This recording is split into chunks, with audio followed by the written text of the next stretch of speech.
DEF CON is an annual hacker conference, and in my world, conferences tend to be these sort of big sponsored events with elaborate advertisements everywhere. But DEF CON is very unique in that everybody who attends, including press, pays $300 cash to attend. There are no sponsors. It is a fiercely independent spirit on display there. And it had set off, when we arrived, a sort of paranoia in Las Vegas. You know, the word hacker has these dark connotations, and so people were going to elaborate lengths to try to protect themselves from hackers. Everything from cab drivers to the wait staff at a restaurant we ate at were saying that they were turning their phones off when they got in the vicinity of these people. When we got there, we were in fact made to feel pretty welcome, and it turns out that the people in attendance are not the loners, you know, working on behalf of the Russian government, at least none that we saw.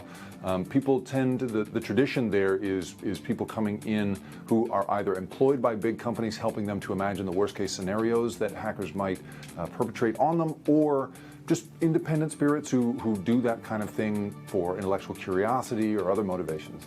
We were there specifically to attend something called the Voting Village, which is something that's gone on for 3 years, and in this, its third year, they had assembled some of the most common voting machines in the country, both systems that are on the front end that you and I use to actually register our vote, and the back end, tabulators and so forth, that you would feed a paper ballot into or that oversee a system. What was so interesting was I assumed coming into it that the big manufacturers, companies like ES&S and Dominion, had provided these machines to the hackers to, you know, field test them.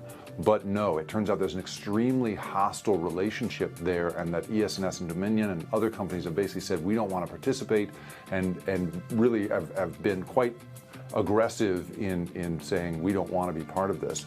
So the organizers were reduced to finding these machines on eBay, which right there is pretty terrifying, because it turns out that anybody can buy some of the most common machines in use on eBay. What was really alarming was when you see these hackers, and these are people who've never seen these machines before, have had no practice on them for the most part, come in and engage them, they immediately get into the guts of them. Beyond that, we were seeing Dominion's image cast system. It's a line of tabulators that paper ballots are fed into.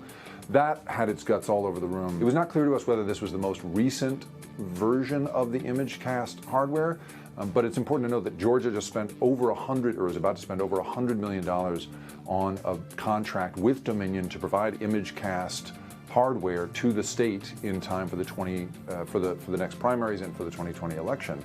And yet here these kids were who had opened it up. They said, look, you can pop the front off of it, and here's a port you can get into right here. That's easy. You know, all kinds of stuff that you could certainly do within 6 minutes behind a curtain, much less if you had extra time, because any of these were connected to the web, as we discovered a couple of days before. So many of them are. So at the end of the event, Voting Village issues a report, and so we'll be expecting one from them, and they're very transparent about it. I mean, the spirit of this event was transparency, trying to get these vulnerabilities out into the world so that I guess the idea is that the companies will be forced to correct them in some ways. The front of each machine was a little post-it that showed off what had been found out by the various hackers. So at one point, you know, the admin password was just sitting there on there, because it turns out that the same admin password, it applies to multiple machines across the room, and those machines were created in the 2000s, which means that they were in fact created so you can't change that admin password.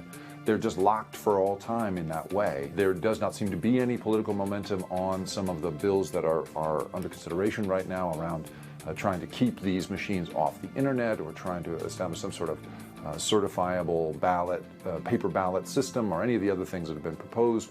And so the combination of seeing the incredible vulnerabilities that we saw on display in real time at this event, and the lack of institutional action around the security of the vote, all of that made for an extremely alarming weekend.